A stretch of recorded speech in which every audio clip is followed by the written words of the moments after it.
सुनिए इस वक्त मिलनसार शब्द बिशप मसेदो के संग। भूख के द्वारा, लड़ाइयों के द्वारा आज हमारे शहर हिंसा से भरे जा रहे हैं और ये प्रोग्राम आप तक लेकर आ रहा है प्यार, शांति और आनंद के क्षण। एक ऐसा प्रोग्राम जिसको तैयार किया गया है बेहद ख्याल रखते हुए आपके हृदय के लिए।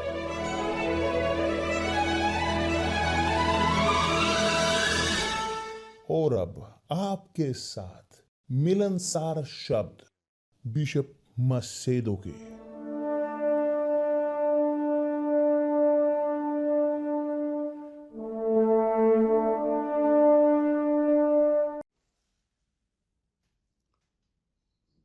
नमस्कार मेरे प्रिय दोस्तों, परमेश्वर आप सबको आशीष दे। परमेश्वर आशीष दे आपके घर को, परमेश्वर आशीष दे आपके परिवार को, परमेश्वर आशीष दे आपके दोस्तों को, पड़ोसियों को, परमेश्वर आशीष दे सबको आपके हर एक के द्वारा। और यही है जो वो चाहते हैं। वो चाहते हैं कि सब वो आशीष प्राप्त करें, मगर सब जो संसार में हैं वो उन्हें मानते ही नहीं, बल्कि इसके विपरीत जो अधिकतर हैं निराशाजनक तौर पर वे तुच्छ जानते हैं प्रभु परमेश्वर को, सर्वशक्तिमान को। मगर उनके धीरज के कारण, उनकी सहनशीलता के कारण, दया के कारण, प्रेम के, जी हां प्रेम, परमेश्वर वो इंतजार करते हैं कि हर एक वे फल काटें अपने बुरे निर्णयों के, कार्यों के, और इंतजार करते हैं, परमेश्वर इंतजार करते हैं कि कहीं ना कहीं गहरे गड्ढे में जाकर कि जब कोई और नहीं कि जिस पर वो भरोसा कर सकें, इस प्रकार के लोग उनको याद कर सकें, उन्हें पुकार कर सकें, और तब उनकी आवाज को सुना जा सके। बोलते हुए यहां पर दया के बारे में, कंपैशन, सहनशीलता, दया के बारे में परमेश्वर की मैं यहां पर मेडिटेट कर रहा था उत्पत्ति को लेकर। आप जानते हो जब हम उत्पत्ति पढ़ते हैं, कम से कम मैं ये देखता हूं उत्पत्ति में सब चीज की शुरुआत, मैं जानता हूं कि ये सब चीजों की शुरुआत यहीं से हुई, उत्पत्ति हुई। मगर आज एक जीवन की शुरुआत, एक नई जिंदगी, उसका बहुत लेना देना है शुरुआत से, उत्पत्ति की पुस्तक से। क्योंकि यहां उत्पत्ति में आप यहां पर आकलन कर सकते हो, तोल सकते हो परमेश्वर के चरित्र को, हम को लेकर, हम दरिद्रों को, मनुष्यों को लेकर। पवित्र शास्त्र का वचन कहता है कि जब काईन ने हाबिल को मारा, परमेश्वर ने उसे शापित कर दिया और वह गया शापित होकर पूरे संसार में। काईन वह शापित हुआ, क्यों? क्योंकि उसकी भेंट ने परमेश्वर को प्रसन्न नहीं किया, स्पष्ट है। तो काईन ईर्ष्या में आकर अपने भाई से, हाबिल से, उसे मार डाला, क्योंकि परमेश्वर ने स्वीकार नहीं की उसकी भेंट। देखिए, परमेश्वर ने तब अधिकार दिया, सम्मान दिया आदम और हव्वा को कि और उनके बच्चे पैदा हों। और यहां पर ध्यान खींचने योग्य बात है इस प्रकार कि वचन कहता है, आदम अपनी पत्नी के पास फिर गया और उसने एक पुत्र को जन्म दिया और उसका नाम यह कह के शेत रखा, क्योंकि उसने कहा, परमेश्वर ने मेरे लिए हाबिल के बदले जिसको काइन ने घात किया एक और वंश ठहरा दिया है। मगर दिलचस्प है कि हव्वा ने कहा, परमेश्वर ने मुझे एक और पुत्र दिया हाबिल के स्थान पर, और इसीलिए उसका नाम, इस पुत्र का नाम शेत रखा। और मैं सोच रहा था, हव्वा वह धोखा उसने ग्रहण किया, परमेश्वर की अवज्ञा की उस धोखे में आकर, और अपने पति को भी अवज्ञाकारिता की ओर लेकर वो गई। तो परमेश्वर बहुत उनको क्रोधित होना चाहिए था, मगर यहां पर हम देखते हैं कि परमेश्वर ने देखा दुख को, दर्द, पीड़ा हव्वा की, कि देखिए परमेश्वर का दया, उनकी करुणा देखिए, इतने कि वो विद्रोही होते हुए भी, और उसके पति भी, परमेश्वर के पास उनके प्रति दया थी, और उनकी सहायता के लिए, उनकी दर्द के, पीड़ा के, वो दिन जो उनके दुख के थे, पीड़ा के, क्योंकि कल्पना कीजिए कि जब परमेश्वर ने शापित किया काइन को, वह पूरी धरती पर गया, कि दूसरे शब्द में आदम और हव्वा अकेले पड़ गए, और हव्वा वास्तविक तौर पर मां, उसने दर्द को सहा, मगर दर्द सहा इतने अच्छे पुत्र का भी, इतने बेहतरीन, कि किस प्रकार हाबिल था, मगर परमेश्वर ने देखा पीड़ा को हव्वा की, और उसने दिया उसे सम्मान कि एक और पुत्र वो पैदा करे। तो उसने माना कि परमेश्वर ने उसे एक और पुत्र दिया है, कि जिसका नाम शेत रखा, क्योंकि परमेश्वर ने मेरे लिए हाबिल के बदले एक और पुत्र दिया है। तो देखिए, शेत नाम वो जुड़ा हुआ है वो परमेश्वर की सांत्वना से हव्वा के प्रति, क्योंकि उसने अपने पुत्र हाबिल को खोया था, मगर केवल उसके साथ ही नहीं, नाम इश्माएल की, जिसने अरबी लोगों को पैदा किया, आगे परमेश्वर ने दिया हागार को भी एक सांत्वना, कंफर्ट उसके पीड़ा में, क्योंकि हागार वो उसके अब्राहम से वो गर्भवती हुई थी, और वह अपमानित करने लगी सारा को, उसे तुच्छ जानती थी, अब्राहम की पत्नी को। तो सारा ने उसे बाहर निकाल दिया कि वो बाहर निकले। वह वास्तव में भाग गई, हागार वास्तव में भागी सारा से, क्योंकि वो गर्भवती थी उसके पति से। मगर वचन कहता है कि आप देखते हो कि हागार या हाजिरा, कि जिसका कोई लेना देना नहीं था चुने हुए लोगों के साथ, मगर वचन कहता है कि जब हाजिरा वो पीड़ित थी, पूरी तरह से पीड़ित, अकेली, गर्भवती, रेगिस्तान के बीच, कि दूत उसके सामने आया और उसे कहा कि यहां तू एक पुत्र को जन्म देगी और उसके नाम को इश्माइल रखेगी। हाजिरा नहीं उसने उस नाम को चुना, मगर परमेश्वर जिसने उस नाम को चुना था, इश्माइल। तब वचन कहता है कि जब प्रभु ने देखा, जब उस दूत ने कहा, प्रभु ने तेरी पीड़ा को देखा है।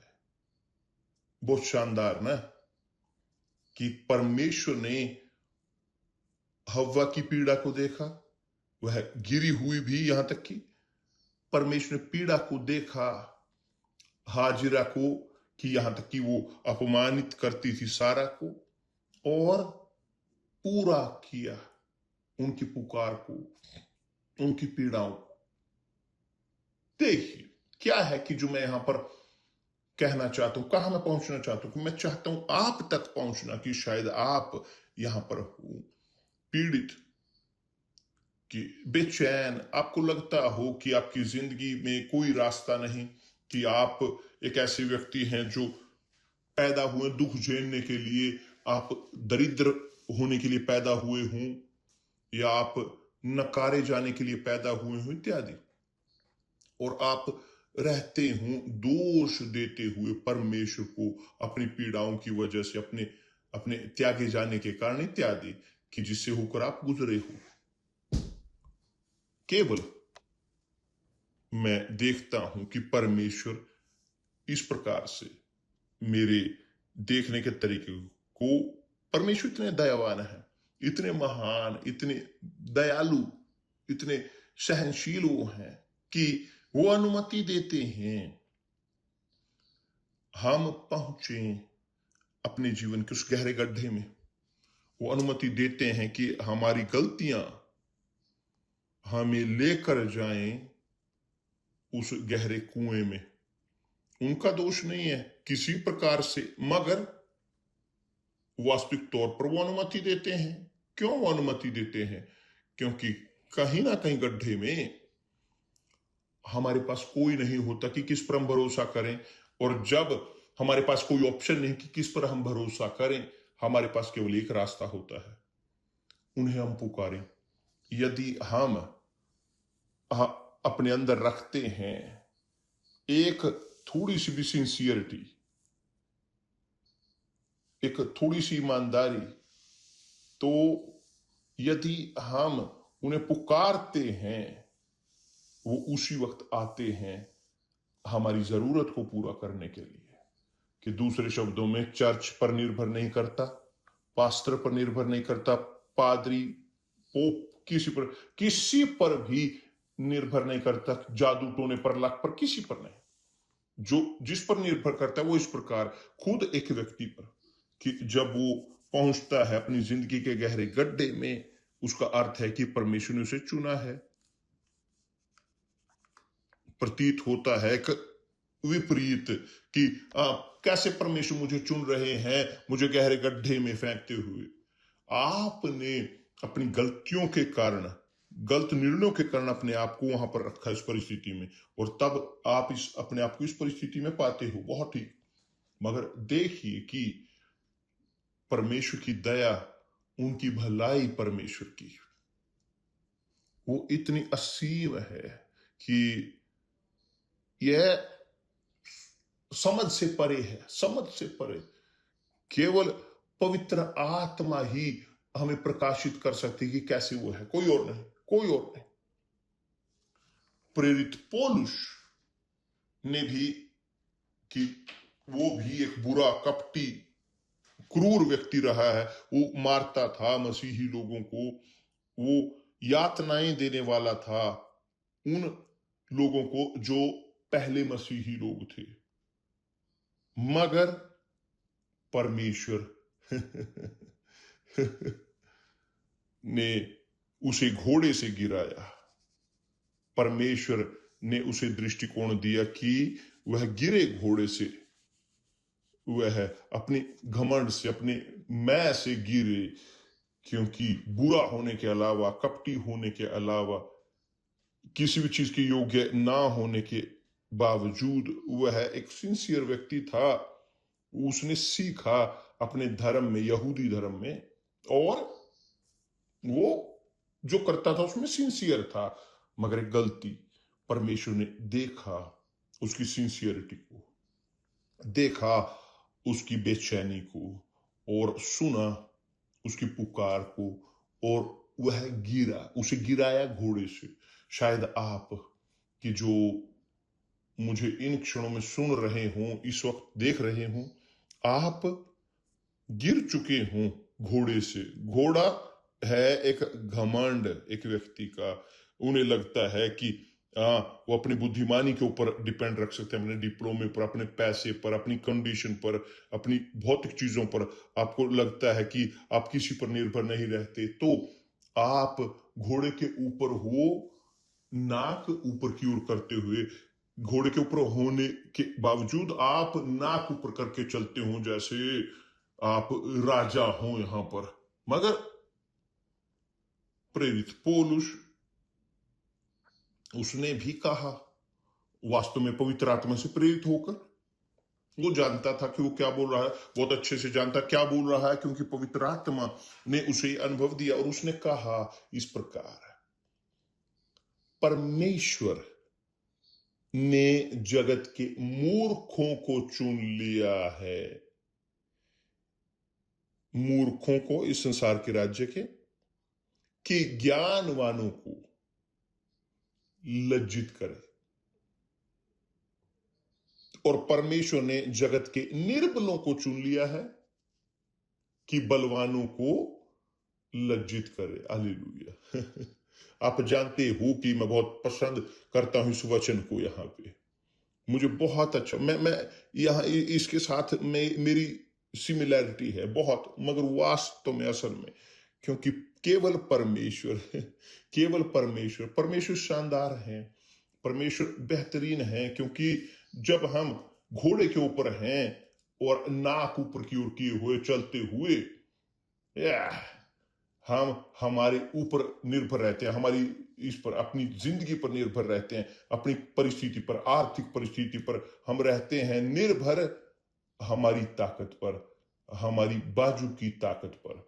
मगर जब सब खत्म होता है, सब फिनिश होता है, क्योंकि जब हम पहुंचते हैं गहरे गड्ढे में, या इसलिए कि एक व्यक्ति के पास कोई और नीचे जाने का रास्ता नहीं, कोई और नहीं कि किस पर निर्भर करें, केवल अकेले हैं, अकेले, बिना ताकत के, बिना बुद्धिमानी के, बिना किसी चीज के, जीरो जीरो। बहुत ठीक, परमेश्वर अनुमति देते हैं कि हम पहुंचे उस गहरे गड्ढे में, ताकि हम सीख सकें, अपने सिर को नीचे कर सकें और उनके सामने विनम्र हों। तो जब आप, जो मुझे यहां सुन रहे हैं, जो आप इस परिस्थिति में हैं, ये है वो रास्ता मेरे प्रिय दोस्त। कोई लाभ नहीं कि आप अपने आप को मारने की कोशिश करें। मैं अपने आप को मार लेता हूं, खत्म कर लेता हूं अपनी जिंदगी, नहीं, ये समाधान लेकर नहीं आएगा। क्योंकि जो आपकी आत्मा दुख झेल रही है अब इन क्षणों में, आप कल्पना करें कि यह है नरक में। आप कल्पना करें एक व्यक्ति कि जो खत्म कर ले जो सबसे अधिक कीमती है उनके जीवन में, जो है उनकी खुद की आत्मा। वो तुच्छ जानते हूं इस अनुग्रह को, इस तोहफे को, कि जो जीवन है, कि जो परमेश्वर ने हमें दिया है, कि चाहे यहां पर हम बेचैनियों में क्यों ना जी रहे हों, हमारे पास जीवन है, हमारे पास जीवन है। और इस जिंदगी के साथ, कि यहां तक कि चाहे छोटी सी क्यों ना हो, न गण्य, मगर जब वो विनम्र होते हैं परमेश्वर के सामने और कहते हैं, प्रभु मेरे पास कुछ नहीं है देने के लिए, मैं दे चुका हूं सब कुछ, अब मुझ पर दया करें, मुझ पर दया करें। मैं अपने आप पर भरोसा करता हूं, अपनी बुद्धिमानी पर, मैंने अपने पैसे पर भरोसा किया, मैंने भरोसा किया मेरे अपने खुद के काम पर, मेरे अपने खुद के पोजीशन पर, अब मैंने भरोसा किया, मगर अब मैं यहां पर हूं आपके सामने बिल्कुल नग्न, गिरा हुआ, और मैं मानता हूं कि केवल प्रभु आप मेरी सहायता कर सकते हो। तो ये व्यक्ति जो पहुंचता है इस परिस्थिति में, या बेहतर वे कि जो पहुंचते हैं उस कुएं के गड्ढे में, वो उनके पास प्रिविलेज है। वो प्रिविलेज इसलिए है कि परमेश्वर ने अनुमति दी कि वो वहां पर पहुंचे, ताकि तब वे चुने जा सके परमेश्वर के द्वारा। जी हाँ, यही है। आप जो मुझे इन क्षणों में देख रहे हैं और जो गुजर रहे हैं इस वक्त एक मुश्किल से, आप हैं अंतिम अंतिम जिसको कोई ना चाहते हो, क्रूर कपटी, कि चाहे कोई भी आप हो, कोई आप होते आए हो अब तक, मगर एक चीज आपको जानने की जरूरत है कि परमेश्वर ने इस संसार की समझदार चीजों को नहीं चुना, मजबूत संसार की नहीं। उन्होंने संसार की मूर्खों को चुना है, उन्होंने संसार की कमजोर चीजों को चुना है, उन्होंने चुना है जो है ही नहीं। कि जानते हो कि एक व्यक्ति कि जो एक व्यक्ति है ही नहीं, एक वस्तु, एक एक नकारी हुआ, एक नीच, एक व्यक्ति ऐसे कि बिना किसी भी क्वालिटी के तुच्छ जाना हुआ, वास्तव में सड़ा हुआ वह व्यक्ति की जो मानवीय आंखों में, कि जिसके पास कोई रास्ता नहीं, परमेश्वर की आंखों में रास्ता है मगर मानवीय आंखों में कोई उसके पास रास्ता नहीं, मगर परमेश्वर ने उन नीचों को इस जगत के चुना। और ये चीजें वो लोग हैं, ये चीजें वो लोग हैं, जो चीजें हैं, चीजें नीच, परमेश्वर ने जगत के नीचों को चुना। और पौलुस जानता था क्या है ये ऐसा होना। वह था एक व्यक्ति नीच, नीच, वह था इस प्रकार का नीच व्यक्ति, कपटी, बुरा, क्रूर। वह भी था एक व्यक्ति तुच्छ। परमेश्वर ने जगत के नीचों और तुच्छों को चुना है, वरन जो है भी नहीं उनको भी चुन लिया है, ताकि उन्हें जो है व्यर्थ ठहराए, ताकि कोई भी प्राणी परमेश्वर के सामने घमंड ना करने पाए। केवल परमेश्वर, सर्वशक्तिमान वो परमेश्वर, अब्राहम, इसहाक, इस्राएल के परमेश्वर, हमारे प्रभु यीशु मसीह के पिता, जो पैदा हुए पवित्र आत्मा से, आज भी वो कार्य करते हैं उन लोगों की खोज में कि जो नीच हैं, तुच्छ हैं, जो लोग कमजोर हैं, निर्बल हैं, पापी हैं, बीमार, रोगी। प्रभु यीशु ने इसे दोहराया। उसने कहा, मैं स्वस्थों के लिए नहीं आया, मैं चंगों के लिए नहीं आया, मैं धर्मियों के लिए नहीं आया, मैं आया पापियों को बुलाने के लिए, बीमारों के लिए, रोगियों के लिए, उन लोगों के लिए जिनको कोई नहीं चाहता, जिनको लोग तुच्छ जानते हैं, संसार के लोग। मैं इन लोगों के लिए आया। कितना शानदार ना। परमेश्वर आए आपके लिए। मेरे प्रिय दोस्त, जो आप इस वक्त आत्महत्या के बारे में सोच रहे हैं, आप सोच रहे हैं आत्महत्या के बारे में, क्यों? क्योंकि आप अपनी पूरी ताकत को खत्म कर चुके हो और इस गहरे गड्ढे से आप आज तक बाहर ना आ पाए हो, मगर परमेश्वर आपको लेकर गए हो इस गहरे गड्ढे में। वो आपको लेकर गए वहां पर इस गहरे गड्ढे की ओर, ताकि आप केवल सोच सकें। थोड़ा सा, कुछ भी खर्च नहीं होगा, ये फ्री में है। सोचें कि हाँ, यहां तक मैंने ABC पर भरोसा किया, यहां तक मैंने ये किया, मैंने ये कोर्स किया, वो कोर्स किया, मैंने अपनी इस प्रकार का अपना नाम बनाया, मैंने रेपुटेशन बनाई, सब कुछ ये, इसका कोई लाभ नहीं हुआ आपके लिए, है या नहीं है? तो आपको प्रशंसा देते हो, मगर आप रोते हो अंदर से, आप पीड़ाएं झेलते हो, और आपको लगता हो कि ठीक कि ऐसा है तो मैं अपनी जिंदगी को खत्म करूंगा। ना करें ऐसे, क्योंकि ये यहाँ शरीर में जो पीड़ाएं आप झेल रही हो, यदि आप अपने आप को मारें, आप असीम समय तक दुख झेलोगे। ये है कि जो लिखा है, आपके पास संवेदना होगी कि दुख झेलें अनंत काल तक, तब कोई रास्ता नहीं, कोई रास्ता नहीं। तो सोचें अच्छे से अपने इस जीवन के बारे में, इस तोहफे के बारे में, कि कितने सारे लोग वो इन क्षणों में पीड़ा झेल रहे हैं, खोज में हैं कि कहीं ना कहीं से वो सांस ले सकें।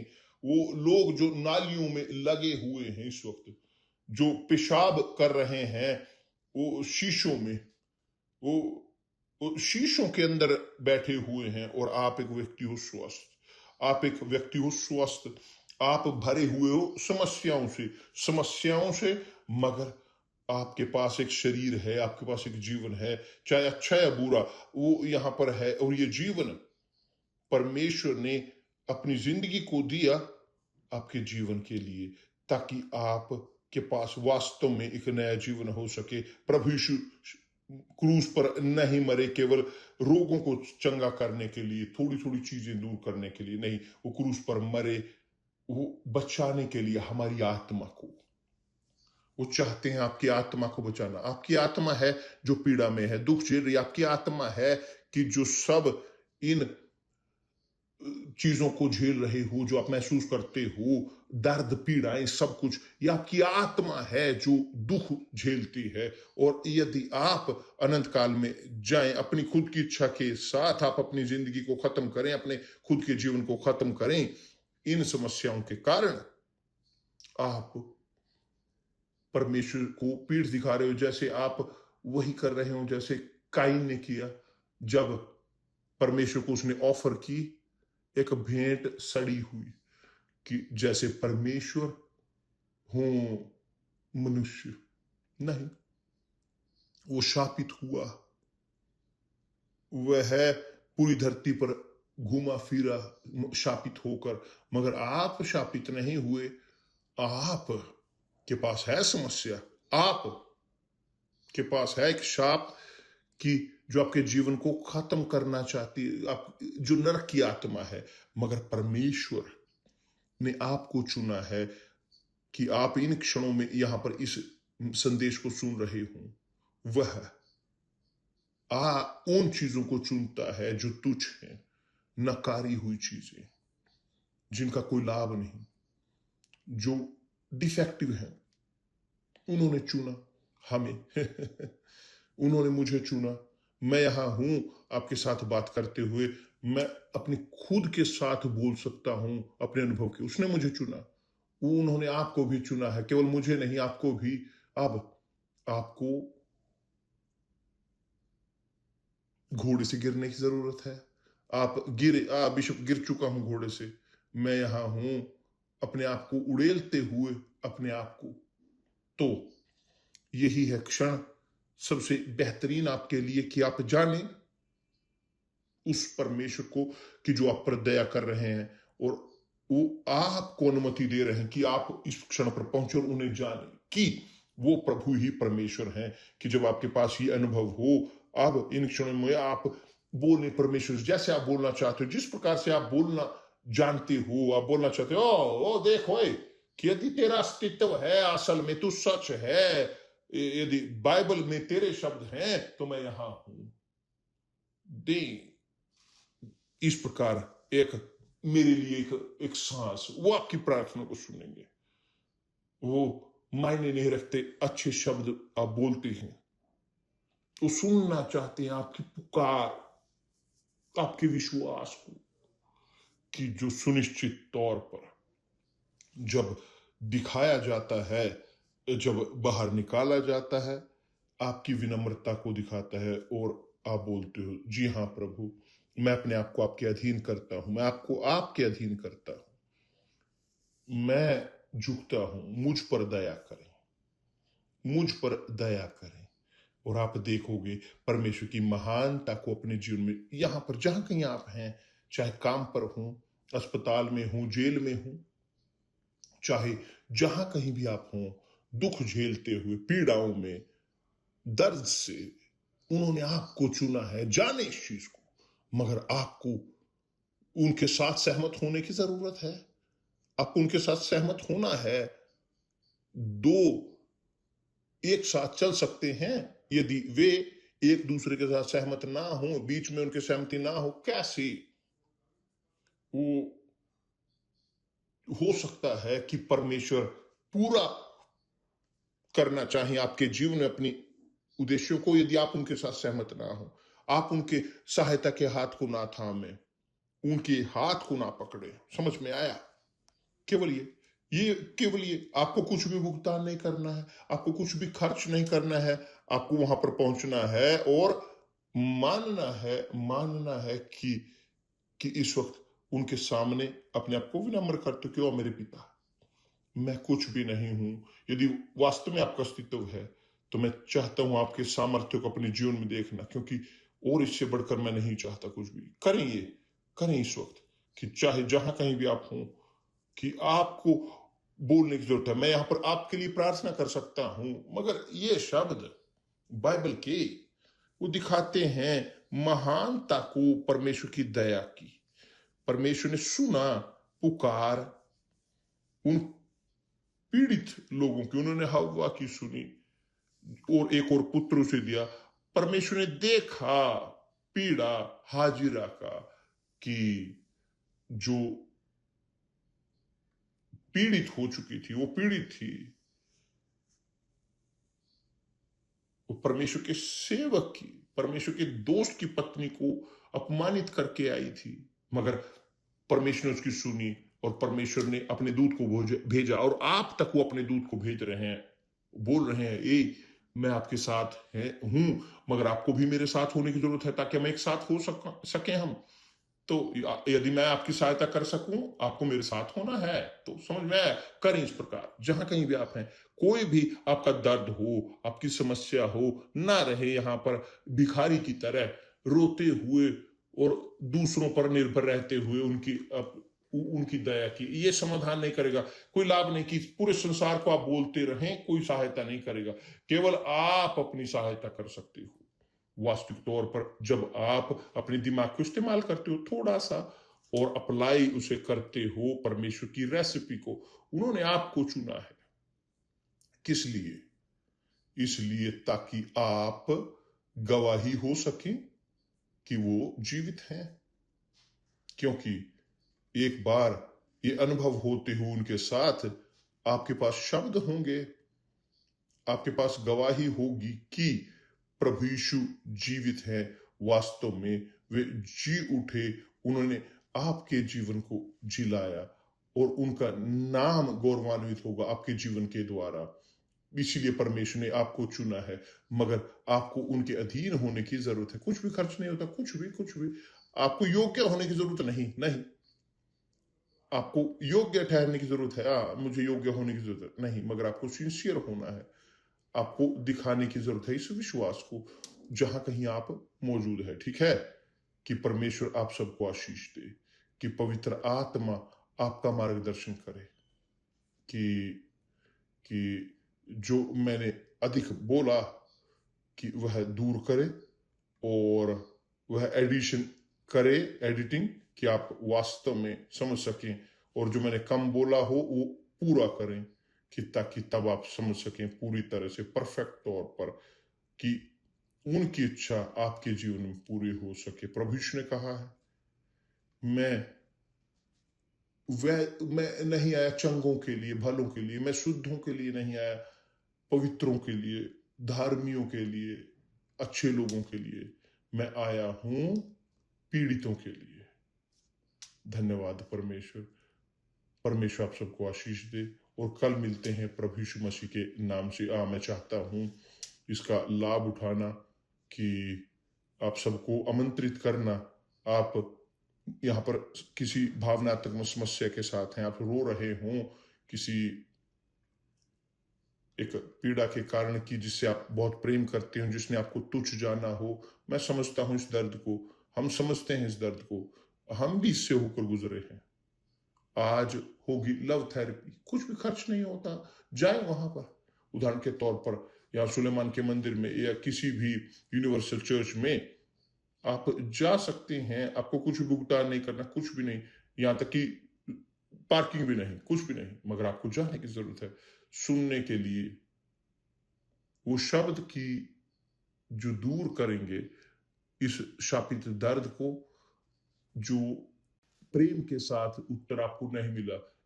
है एक सबसे बड़ा प्रेम, प्रेम असीम तौर पर सबसे बड़ा, और आप इसे समझोगे और कभी भी आप अकेले नहीं होगे। परमेश्वर आपको आशीष दे। आज रात यहाँ पर सुलेमान के मंदिर में 8 बजे जो है यहाँ पर सेल्सो गार्सिया एवेन्यू पर, कि आप देख सकते हैं कि आशीष आप प्राप्त करें। कल मिलते हैं प्रभु यीशु मसीह के नाम से। आमीन।